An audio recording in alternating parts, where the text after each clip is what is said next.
Buongiorno, benvenuti all'appuntamento di oggi con A Voi la Linea. In fila per il vaccino all'Ente Fiera di Martignacco. Oggi sono previste 2.500 terze dosi, 80 prime dosi e 360 dosi pediatriche. Ma ci racconta tutto in diretta la nostra Alexis Sabot. A te la linea, Alexis. Sì, eccoci, buongiorno, ci troviamo all'Ente Fiera di Martignacco dove si prospetta una giornata ricca di vaccini anti-Covid. Abbiamo visto anche diversi bambini uscire proprio dal padiglione dedicato alle vaccinazioni pediatriche, forse incentivati dalla partenza della scuola, partirà tra una settimana. Ne parliamo con la responsabile Monica Gri perché insomma la situazione vede numeri alti di vaccinazioni. Partiamo dalle terze dosi.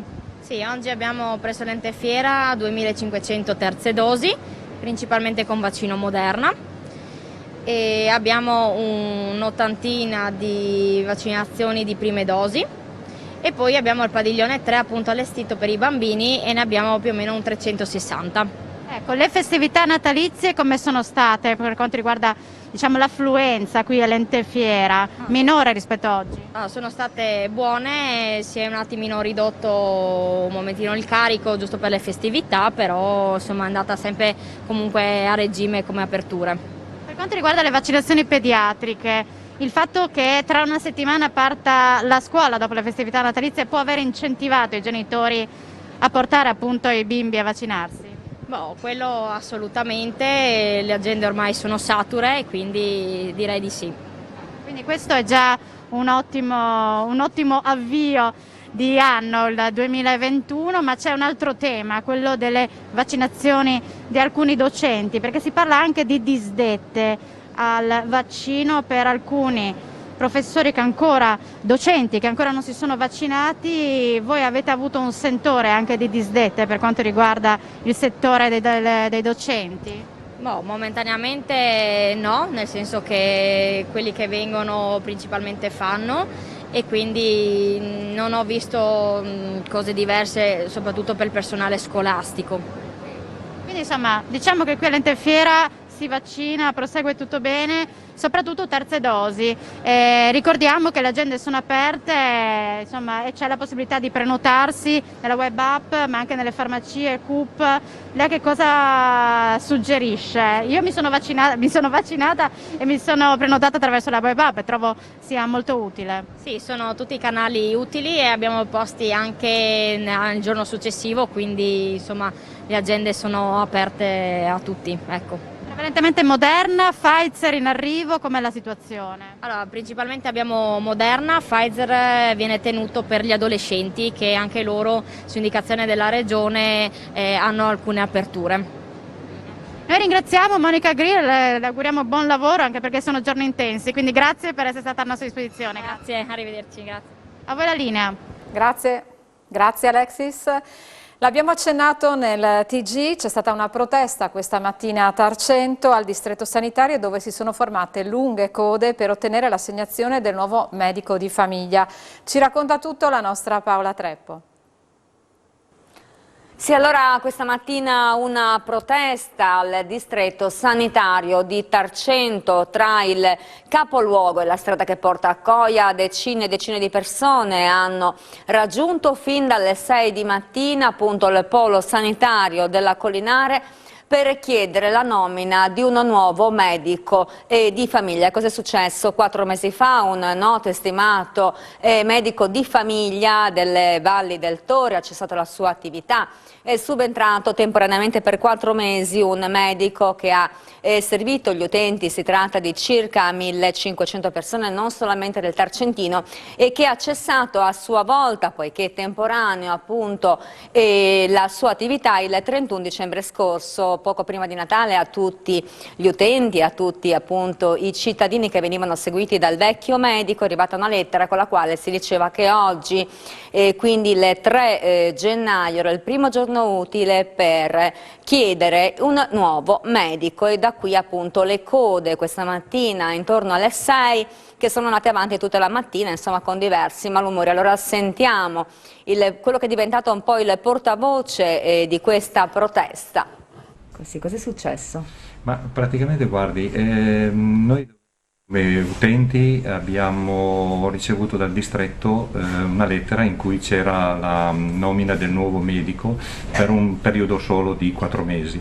Poi dal 1 gennaio 2022 eravamo sprovvisti di medico, per cui abbiamo dovuto recarci presso il distretto per poter nominare il nostro nuovo medico. Naturalmente questo ha creato dei disagi anche di assembramento che si potevano facilmente evitare mandando una lettera con la nomina già assegnata e poi eventualmente chi voleva poteva revocarlo. E tutto questo veniva meno, tutto questo disagio. Invece abbiamo visto che c'è stato un assembramento pazzesco e oltretutto il personale addetto a questo servizio è solo una sola persona, quindi nonostante che sapessero da tempo potevano intervenire prima e organizzarsi meglio, anche per una distribuzione magari per ordine alfabetico, qualcosa, ecco, un altro sistema di organizzazione, così non va bene, assolutamente. E sentiamo adesso anche le voci che abbiamo raccolto delle persone in coda. Siamo qui in coda perché il cambio del medico c'è uno sportello solo, siamo qui non so in quanti e via, e non si muove niente, lei ha pur fatto il filmato. Signora, lei che cosa dice di questa situazione? Beh, io non capisco, io sono svizzera, in Svizzera non succedono queste cose. Signora, lei da quanto aspetta? Dalle 8. Vi hanno dato una Basta così, dai, non c'è commento. Signora, lei cosa dice? Cosa devo dire? Speriamo di non ammalarci, dai. Speriamo che ci facciano entrare invece, non mandarci a casa per niente. Da quanto tempo è qui stamattina? Io dalle 8. C'ho mia moglie in macchina perché altrimenti sarebbe già in ospedale.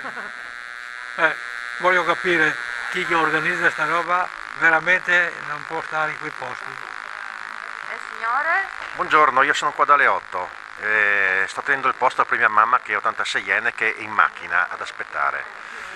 Quindi disagi? Disagi sicuramente, pensavo che magari il dirigente qua sopra si potesse rendere conto che c'è una fila, quindi che ampliasse il numero degli sportelli, ma evidentemente sta bene nel suo ufficio. Grazie. Sì, dalle 8 che siamo qua a aspettare. Quando vi hanno detto che cambiava il medico in maniera così repentina? Quando è arrivata la lettera ci hanno detto che insomma era da aspettare un mese prima di avere uno nuovo. Signora, lei cosa dice? Io ho tanto un anno che non sto bene niente, devo andare a fare la visita cardiologa adesso e non sto bene, non so cosa dire. Signore? È incommentabile la situazione. Niente, potevano organizzarsi perché sapevano che questo giorno sarebbe stato dedicato al fatto di cambiare il medico, quindi o avere più personale in anagrafe o dopo fare i numeri, dare i numeri in modo che ognuno che arrivava prendeva il suo numero ed era a posto, insomma sì, cioè quando c'è una cosa prevedibile bisogna anche vedere di anticiparla, di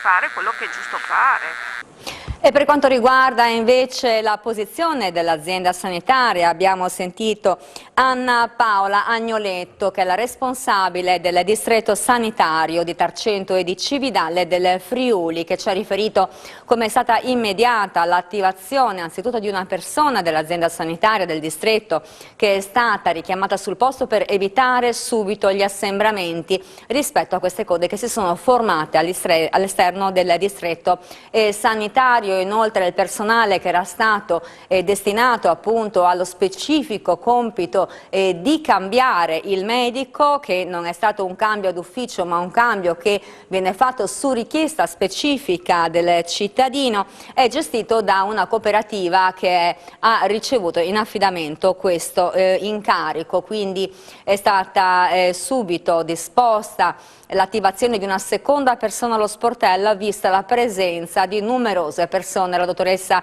Agnoletto, che ringraziamo per la sua disponibilità, ci ha detto infine che è possibile fare il cambio del medico anche online, quindi stando comodamente a casa, naturalmente facendosi aiutare magari per le persone più anziane da una persona insomma, che ha una competenza un po' più veloce sull'online. Grazie Paola, la prima parte di A voi la linea termina qui, nella seconda parleremo del mercato immobiliare in tempi di Covid e dei 20 anni dell'euro. A dopo. Rieccoci nuovamente assieme per la seconda parte di A voi la linea. Il Covid non ferma il mercato immobiliare. In provincia di Udine le compravendite del 2021 sono aumentate del 16% rispetto all'anno precedente. I valori degli immobili sono cresciuti del 5-10%. Ce ne parla Lino Domini, presidente FIMA Confcommercio Udine. Sentiamo. Il Covid non ferma il mercato immobiliare. C'è tutto un insieme di fattori che comunque contribuiscono a una crescita delle vendite appunto di beni immobili. Ne parliamo con il presidente della FIMA Confcommercio di Udine, Lino Domini. Ci sono aumenti significativi, mi pare. Sì, ci sono degli aumenti significativi legati a quello che è un po' tutta la filiera, ma legati a quello che sono i costi, perché c'è stato un aumento dei materiali in primis, un aumento anche dei valori legati alla manodopera, perché non trovando artigiani, non trovando persone che possono soddisfare gli interventi legati al 110 o al bonus facciate e via dicendo, chiaramente ha portato ad un aumento che ha riflesso poi su quello che sono i valori a livello immobiliare. Chiaramente i valori a livello immobiliare solo gran parte su immobili ristrutturati o immobili di nuova generazione, di nuova realizzazione, insomma.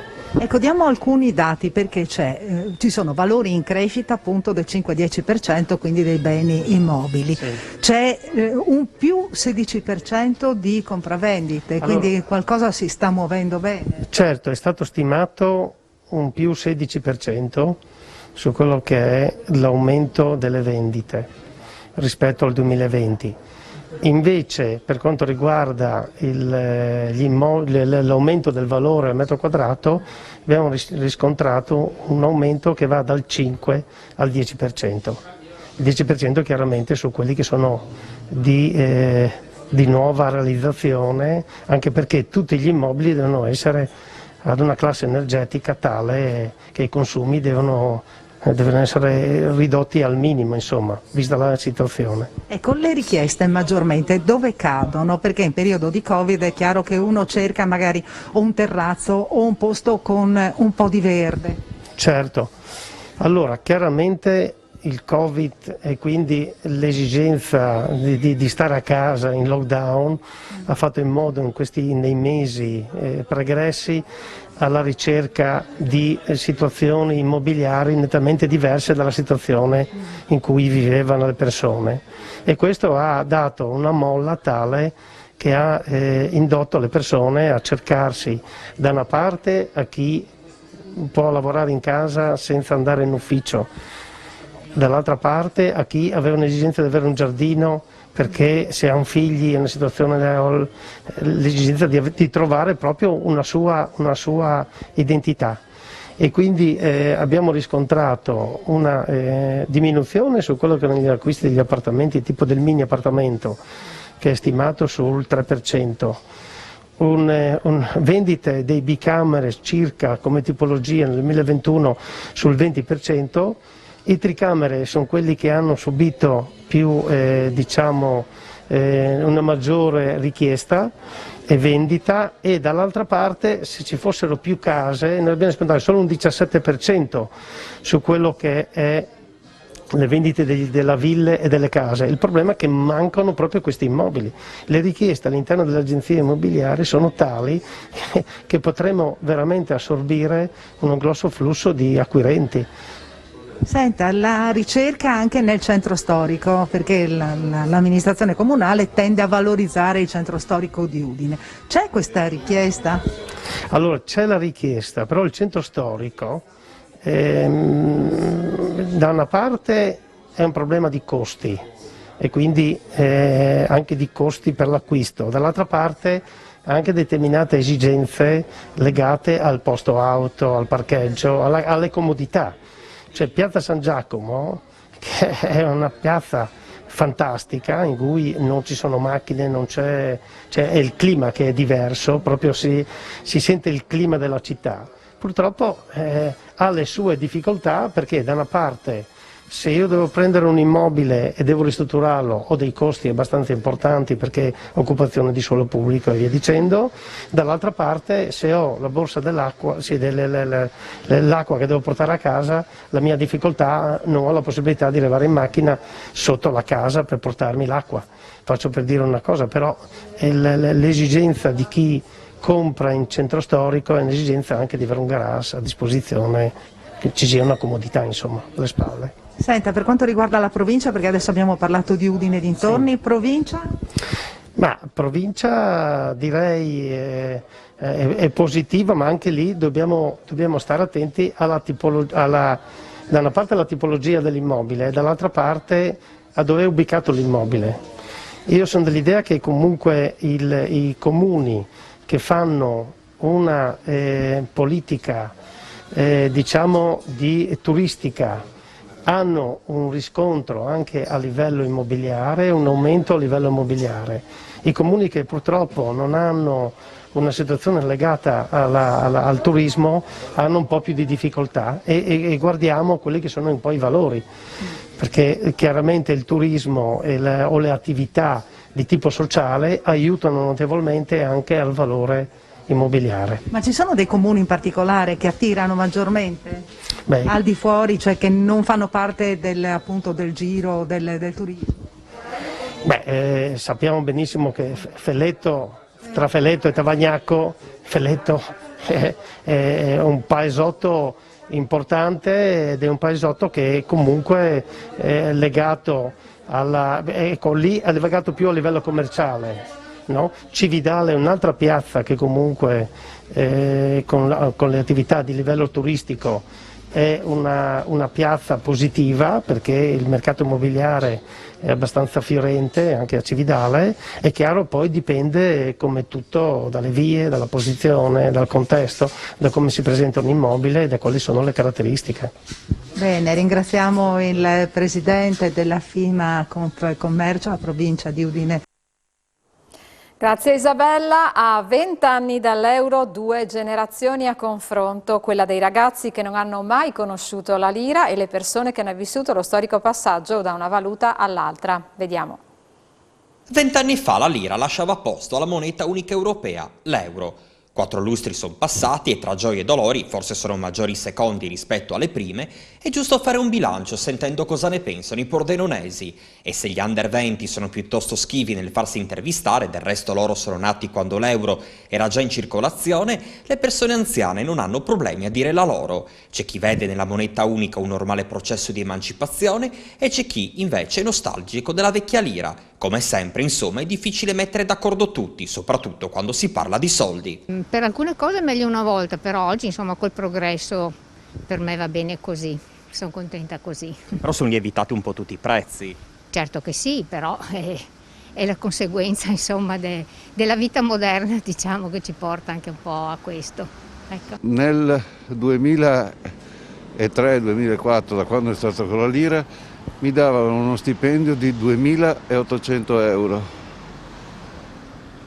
Io con 3,5 milioni facevo di più che non con quello che dicevano che era il doppio. Tornerebbe indietro? Ma non è che sia cambiato tanto, la cosa è quasi uguale, solo che se è vero che un euro valeva 1.800 lire, per quale motivo prima mezzo chilo di pasta costava 500 lire, poi costava 60 centesimi sono di più di 500 lire. Si stava meglio prima perché siamo stati fortemente penalizzati, grazie alla disfatta di Prodi, che è stato quello che ci ha portato a questo senza trattare in sostanza. Comunque va bene stare dentro all'Europa, questa è una cosa fatta bene. E lei signora cosa ne pensa? Sì, sì, senz'altro una cosa ben fatta e ci stiamo abituando pian pianino. Si sta meglio oggi, per quale motivo? Perché è una moneta unica per tutta Europa. Però i prezzi sono aumentati. Sì, vabbè, ma forse sarebbero aumentati comunque, non si sa. Le differenze tra ieri e oggi quali sono? Chi se lo ricorda?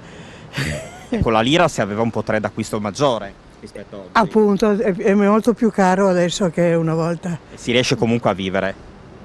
Sì, sì, sì. Per il momento io sì.